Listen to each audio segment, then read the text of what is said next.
Mekučké kuracie stehno, krémová papriková omáčka a halušky. Presne také mám rád kura na paprike. Poďme si ho uvariť. Stehna osúš, ochuť soľou, čiernym korením a poriadne ich opeč na rozpálenom tuku. Stehna vyber a na výpeku priprav základ z cibule. Tá, keď bude orestovaná, stíž zdroj tepla a pridaj žitavskú papriku, ktorú krátko zarestuj. Základ zalej vývarom a naukladaj doň opečené mäso. Podlej vývarom a zakryj tedu z domeka približne 3/4 hodiny. Počas dusenia si priprav prílohu.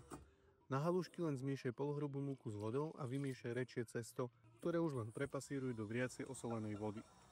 Po vyplávaní halušky vyber, nepreplachuj, ale polej ich maslom, ktoré prepráž do zlatohnedej farby. Mäkké mäso vyber a omáčku zmixuj do hladka. Omáčku môžeš zahostiť zátrepkou, zápraškou či francúzským maslom, alebo vôbec, tak ako som to urobil ja. Hlavne ju však nezabudni zjemniť smotanou a máš hotovo.